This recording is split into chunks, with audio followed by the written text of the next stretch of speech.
오늘 참 묘하게 오늘 로마서 13장 1절에서 7절까지 봅니다. 우리는 천국의 시민인데 이 땅에 살고 있습니다. 이 땅에는 정부가 있어요. 국가가 있고 정부가 있습니다.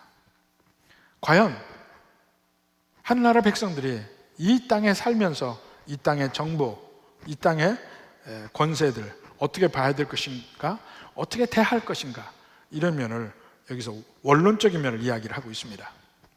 바로 이 말씀 전에 예수님이 이 세상의 정부와의 관계를 말씀한 대목이 있습니다. 그것이 마태복음 22장 15절부터 22절까지 함께 봅시다. 15절부터 이에 바리새인들이 가서 어떻게 하면 예수를 말의 올무에 걸리게 할까 상의하고 자기 제자들을 헤롯 당원들과 함께 예수께 보내어 말하되 그랬습니다. 예수님이 이 땅에 오셔서 수없이 많은 사람들, 다양한 배경, 다양한 환경, 다양한 종류의 사람들을 하나로 묶으셔요. 예수님의 사랑 안에서. 그게 교회죠.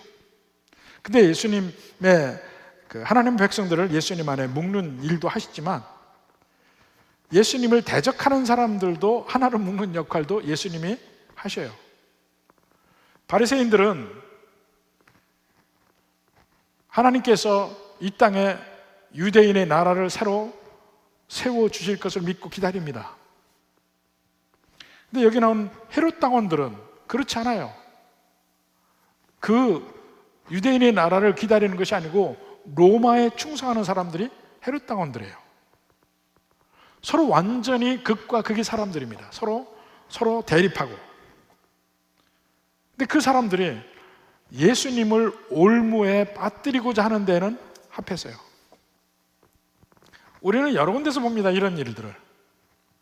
한 가지 더 큰 목적으로 다른 사람들이 합해져요. 우리 교회에 어려움이 있을 때도 바로 그런 면들이 있잖아요. 절대로 같이 할 수 없는 사람들이 한 가지 목적으로 합해져요. 이때도 그랬어요. 그러면서 예수님에게 말로 변죽을 울리면서 묻습니다. 17절에 보니까 가이사에게 세금을 바치는 것이 옳으니까. 예수님이 뭐라 합니까?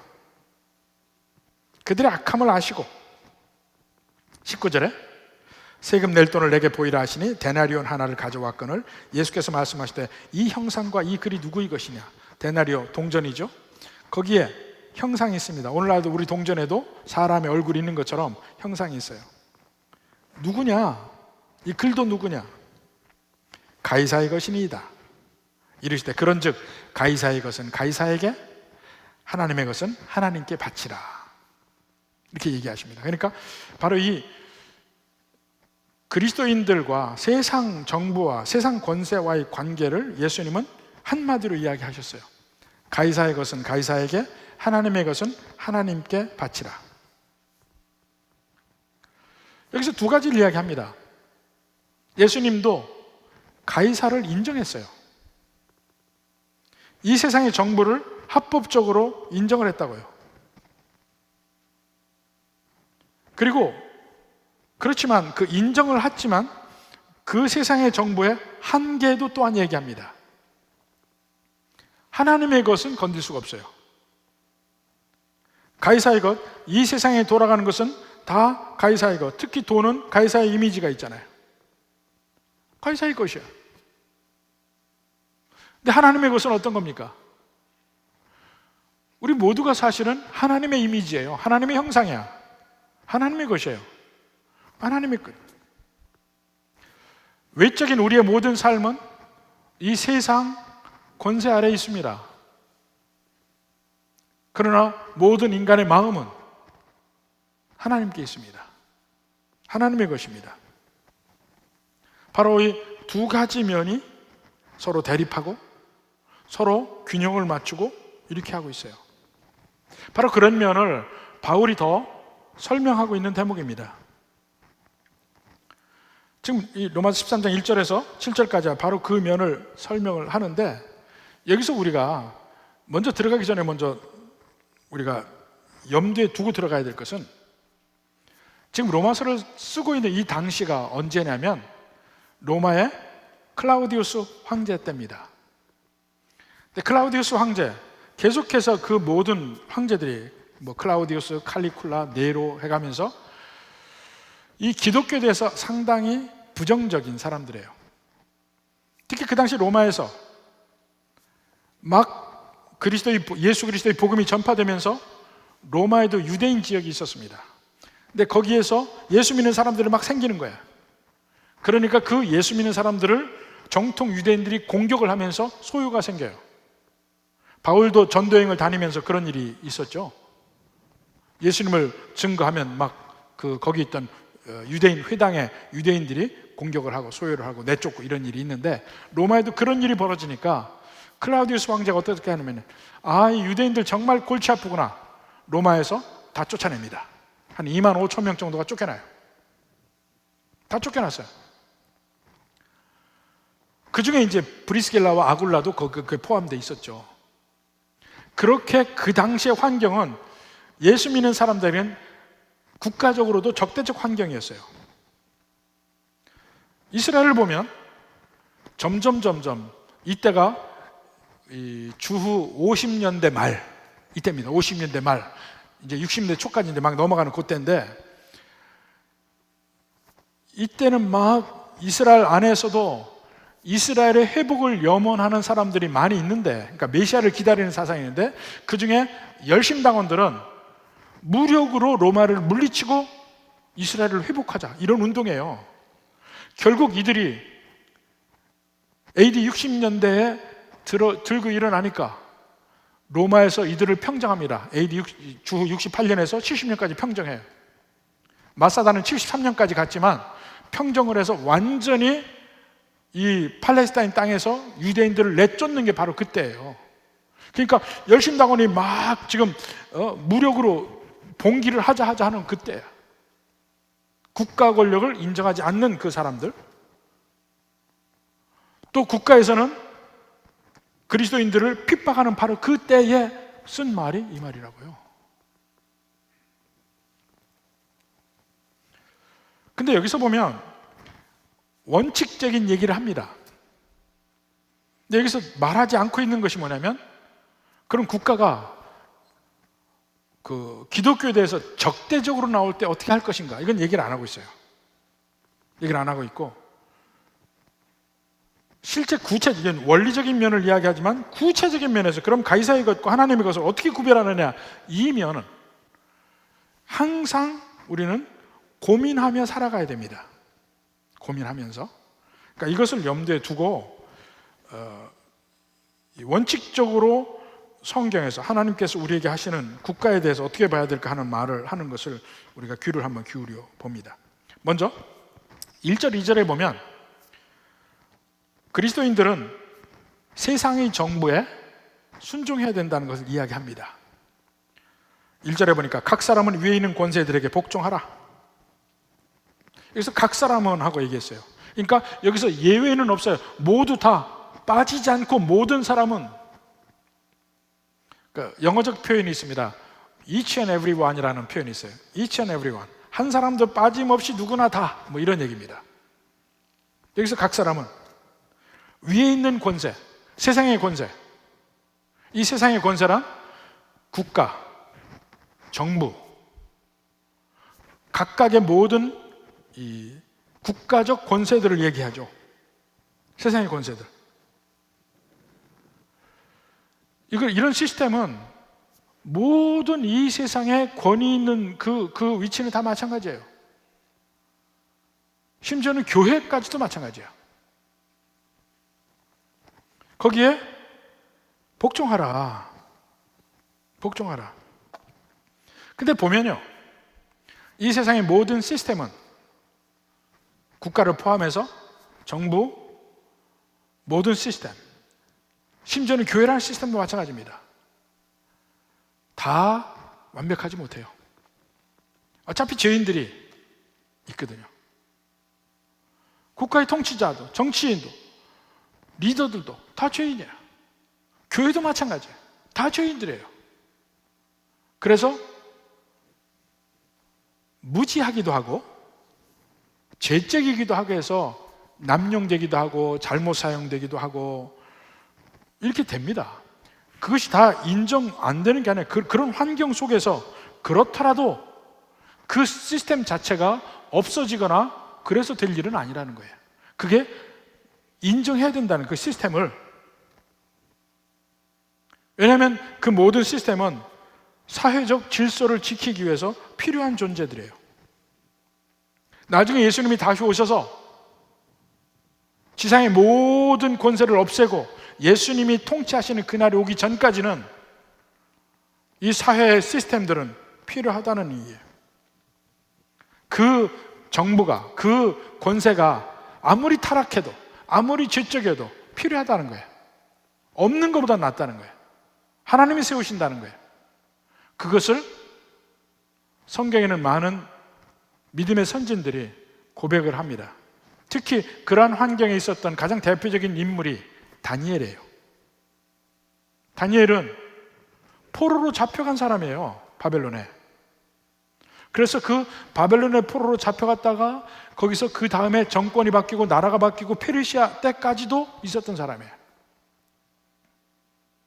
그가 이방 나라의 황제 밑에서 수많은 이방인들 사이에 끼어서 살 때 그의 삶의 현장이 지금의 우리와 비슷하다고 생각을 합니다. 그가 뭐라고 하는지를 한번 봅시다. 다니엘서 2장 20절 봅시다. 다니엘이 말하여 이르되 영원부터 영원까지 하나님의 이름을 찬송할 것은 지혜와 능력이 그에게 있음이로다. 하나님을 찬양했죠. 그는 때와 계절을 바꾸시며 왕들을 패하시며 왕들을 세우시며 지혜자들에게 지혜를 주시고 총명자에게 지시오다. 왕들을 패하고 세운다는 거예요. 이 세상에 왕들이 세워지는 것은 하나님이 세우셔서 그 왕이 된다는 얘기입니다. 왕들이 없어지는 것은 하나님이 그들을 패하기 때문에 그렇다는 거예요. 그때는 다니엘이 느부갓네살 왕 때 다니엘이 포로로 잡혀가서 그러고 있는 거예요. 그 느부갓네살 왕이 누굽니까? 바로 남쪽의 유다 왕국을 멸망시킨 사람이에요. 그 유다 왕국을 이미 북왕국 이스라엘은 아수르에 의해서 이미 멸망당했고 남왕국 유다 왕국 남았는데 거기에 3번에 걸쳐서 침략해 들어오는 것이 느부갓네살 왕이에요. 그래서 완전히 멸망시키고 포로로 잡아갔죠.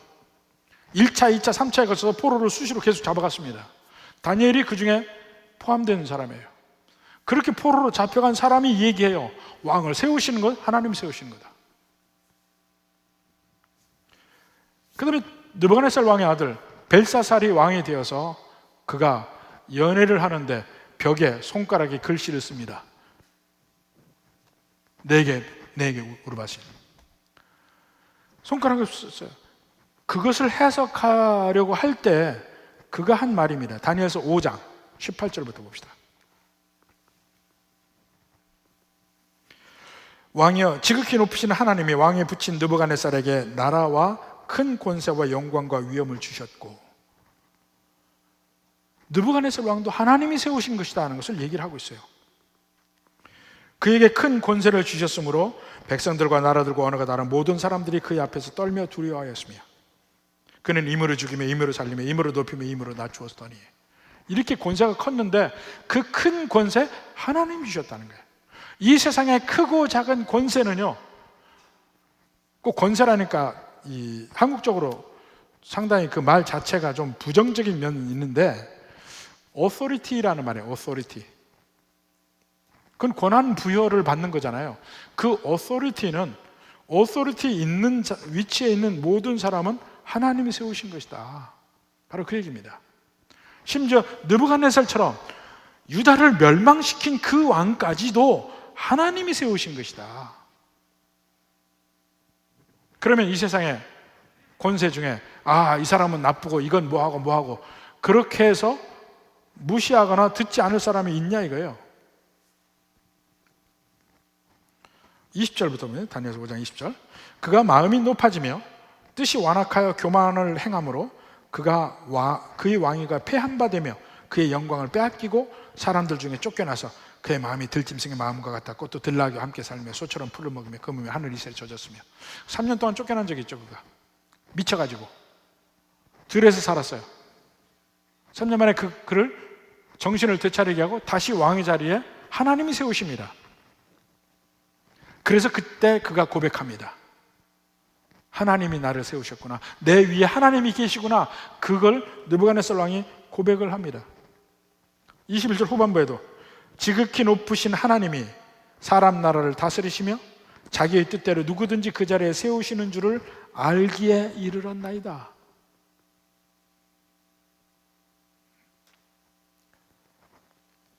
세상의 모든 권세는 하나님이 세우셨습니다. 이것을 믿고 인정하는 게 필요해요. 그게 전제가 돼야 돼. 가장 악한 정부라 할지라도 세우시는 건 하나님이다. 자, 2절에 그러므로 권세를 거스리는 자는 하나님의 명을 거스림이니 거스리는 자들은 심판을 자취하리라. 권세를 순종하지 않는 자는 결국 고통이 따른다는 겁니다. 그러니까 순종하라. 이 가장 원칙적인 면을 이야기했어요. 그러면서 그 복종하라 하면서 세상 권세의 역할이 어떤 것인지를 3절, 4절에서 이야기합니다. 다스리는 자들은 선한 일에 대하여 두려움이 되지 않고 악한 일에 대하여 되나니 다스리는 자들은 세상에서 선을 유지하기 위한 목적이다. 그러니까 선을 행하라. 그러면 두려워하지 않고 칭찬받으리라. 그게 3절이에요. 4절에 그는 하나님의 사역자가 되어 하나님의 서번트가 되어 이 세상에 국가의 우두머리, 그것이 대통령이든 총리든지 총통이든 관계없습니다. 누구든지 하나님의 사역자라는 거예요. 그 스스로가 그 자신이 그렇게 느끼든 느끼지 않든 관계없어요.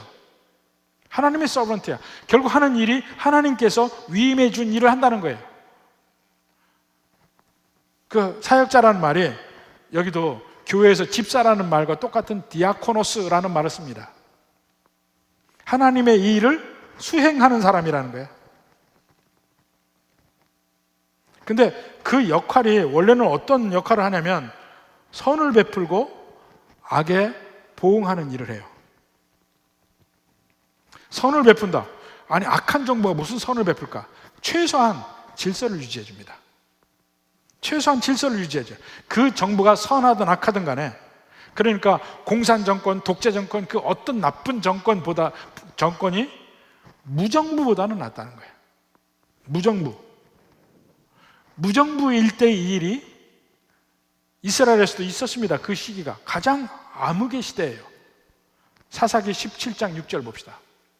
그 무정부 시대의 일을 한마디로 이야기를 하고 있어요. 그때에는 이스라엘에 왕이 없었으므로 사람마다 자기 소견에 옳은 대로 행하였더라. 그게 좋으냐 이게요. 자기 소견에 옳은 대로 행하는 이게 무정부 시대예요. 왕이 없었으므로 정부가 없었어요. 누구나 다 자기 마음대로 하는 시대. 그게 좋은 시대 같습니까? 그게 두려움의 시대예요. 악이 횡행해도 막을 자가 없어요. 미국이 정말 질서가 잡힌 나라입니다. 그럼에도 불구하고 가끔 특정한 지역마다 무정부 시대가 되는 때가 있어요.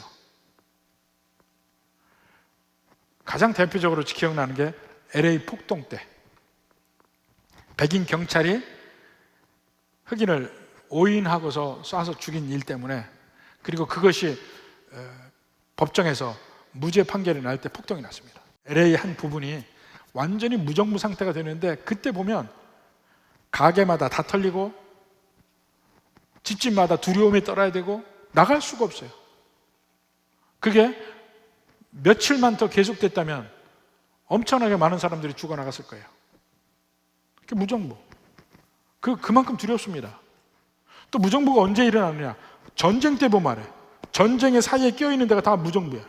거기는 온갖 악이 그냥 정난하게 행해지지만 아무도 제지하지 않는 그 그 환경에 무정부예요. 그거보다는 악해도 정부가 있는 게 낫다는 거예요.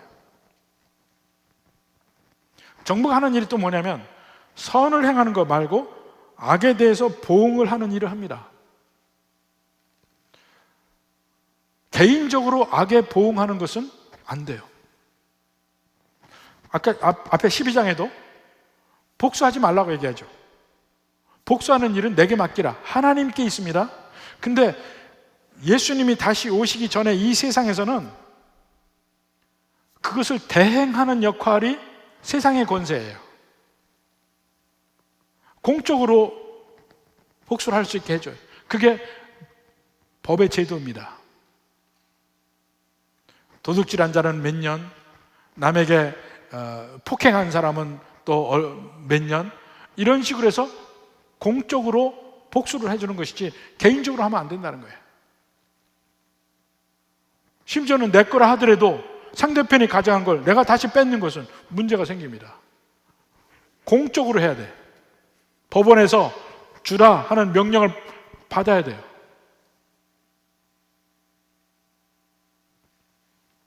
그래서 아직 제 컴퓨터 아직 못 찾고 있습니다.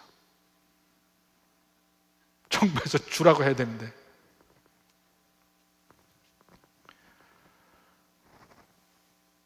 그러니까 정부는, 세상의 권세는 하나님 나라의 하나님의 권세의 그림자예요.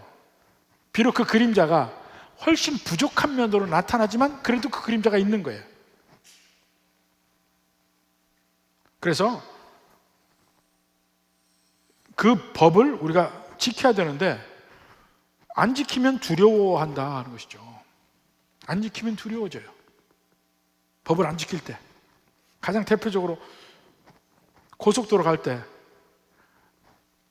100km 밑으로 가면요, 아무 생각 없이 가도 돼요. 120, 130 되면 신경이 곤두서서 앞에 뭐가 있나, 뒤가 뭐가 따라오나 보게 돼 있어요. 겁나는 거야, 법을 어기면서. 정부 역할이 그렇다 이겁니다. 그러니까 순종하라, 이렇게 얘기하는 거예요. 그러면 어떻게 순종할 것인가? 5절부터 봅시다. 그러므로 복종하지 아니할 수 없으니 진노 때문에 할 것이 아니라 양심을 따라 하라. 자, 앞에는 법을 안 지키면 두려워진다. 그러니까 선을 행하라 그랬잖아요. 두려움 때문에 법을 지키게 되어 있어요. 근데 그리스도인들은 믿지 않는 사람과 다른 또 하나의 면이 있는데 양심을 따라 하라는 거예요. 양심을 따라. 사실은 양심은 제가 제일 먼저 로마서 시작할 때, 로마서 2장 3장에서 이야기할 때 양심은 우리에게 선한 길로 우리를 인도할 수 없다고 그랬어요. 양심이 있어도 그 위에 죄로 덮여가지고 양심이 우리를 선한 길로 인도할 능력이 없습니다. 근데 예수님을 믿고 나면 이 양심의 역할이 살아나요.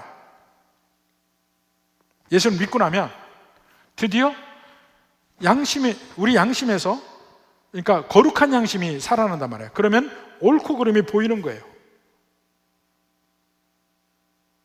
그래서 보니까 이 세상의 모든 정부는 하나님이 세웠구나. 그러므로 하나님이 세운 권세에 내가 복종해야 되는구나. 이것이 양심이에요. 꼭 두렵지 않더라도 그것이 우리가 세상과 다른 면에, 안 믿는 사람과 다른 면에, 그래서 우리가 순종해야 된다. 실제로 어떻게 순종하냐면 6절 7절 봅시다. 너희가 조세를 바치는 것도 이로 말미암음이라.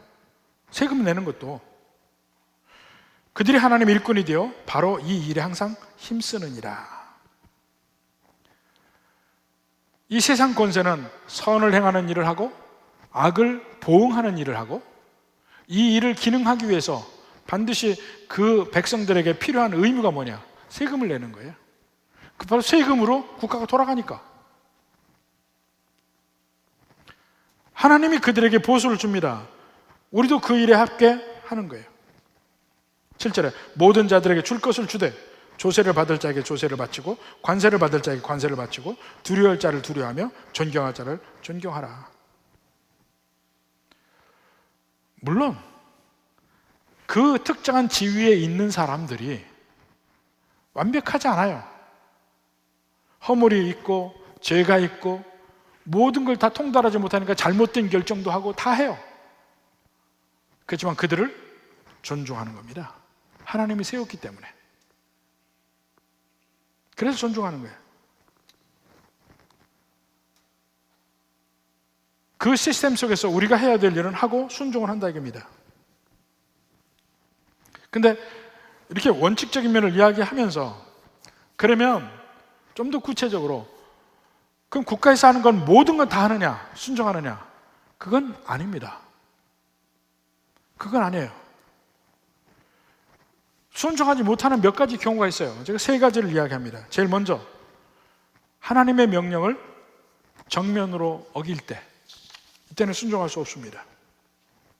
가장 대표적인 예가 사도행전 4장에 나옵니다. 사도행전 4장 17절에 베드로와 다른 제자들이 이 성전에서 복음을 증거합니다. 예수님이 바로 메시아다. 그분이 십자가 못 박혀 돌아가셨지만 그분이 다시 부활하셨다.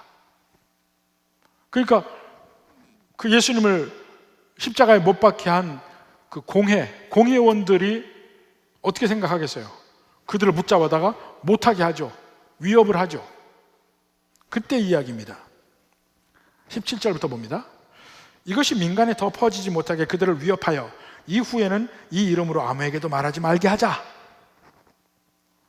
그래서 그들을 불러 경고하여 도무지 예수 이름으로 말하지도 말고 가르치지도 말라.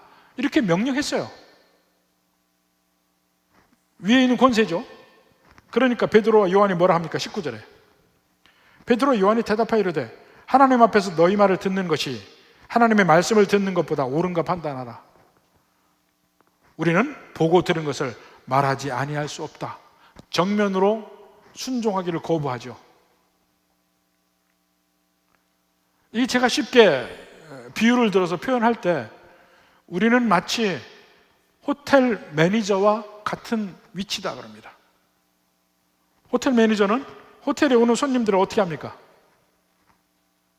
손님은 왕이에요. 그들이 해달라는 대로 다 해줘. 모든 서비스를 극진하게 대접을 해줘요. 좋은 호텔일수록 더 그래. 근데 그들이 호텔방에서 텔레비전 가져가면 막아요. 못 가져가게 해요. 그게 무슨 차이입니까? 호텔에서 근무하는 사람들이 그렇게 손님들에게 잘하는 이유는 뭐냐면 호텔 주인이 그렇게 하라고 해서 그래. 진짜 내가 누구에게 순종하는 거예요? 호텔 주인에게 순종하는 거야. 근데 호텔 주인이 오는 손님보다 잘해야 내게 이익이니까 잘해라 그런 거야. 열심히 오는 손님이 다 잘해요. 그렇지만 한계가 있는 거야.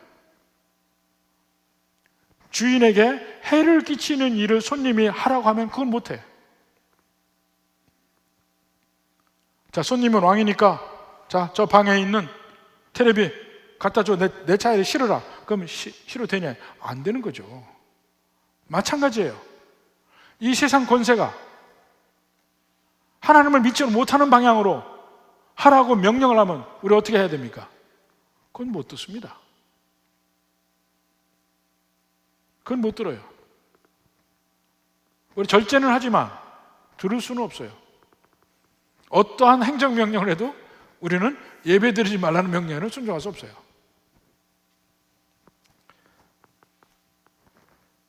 하나님 말씀 증거하는 거 못하게 할 때 하잖아요. 세상의 명령보다 하나님의 명령이 우선됩니다. 이건 명백하게 지켜야 될 거예요. 두 번째로 부도덕한 행위를 요구할 때 인류에 대해 반하는 범죄가들 있잖아요. 이런 것들 도덕적으로 하지 말아야 될 것을 명령받을 때 국가적인 게 아니고 개인적으로 뭐 사람을 죽이라, 거짓을 행하라, 감추라, 훔치라 뭐 이런 것들 인종차별하는 것들 인륜에 반하는 것은 우리가 할 수가 없습니다. 세 번째로 좀 더 넓은 면으로 얘기하면 그리스도인으로서의 양심에 반할 때 그건 할 수가 없어요. 양심에 반하는 일.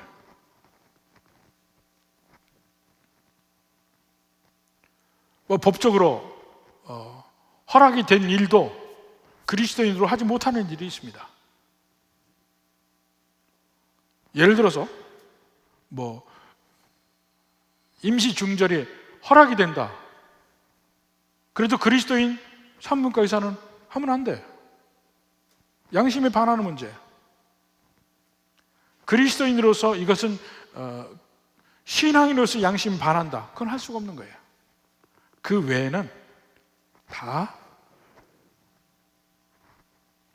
국가나 정부가 이야기하는 것을 다 들어야 된다. 이겁니다.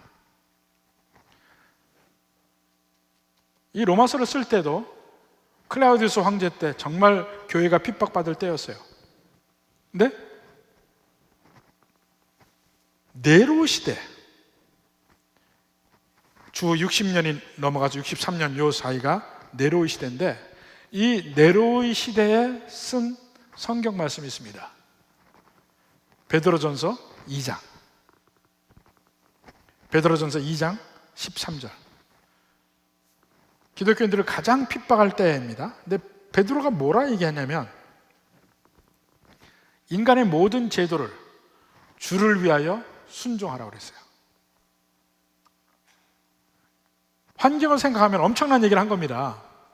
주를 위하여 순종하되, 혹은 위에 있는 왕이나, 혹은 그가 악행하는 자를 징벌하고 선행한 자를 포상하게 내보낸 총독, 왕이나 총독에게 하라 이겁니다. 순종하라. 16절에 너희는 자유가 있으나 그 자유로 악을 가리는 데 쓰지 말고 오직 하나님의 종과 같이 하라. 어떻게 하는 게 하나님의 종과 같이 하는 거라면, 무사람을 공경하며 형제를 사랑하며 하나님을 두려워하며 왕을 존대하라. 그 당시 왕이 네로였다니까요. 왕을 존대하라. 이게 무슨 말입니까? 그 이후에 사도시대 이후에 사도들의 제자들이 교부들인데, 그 교부들이 하나같이 그 당시에 황제를 위해서 기도했습니다.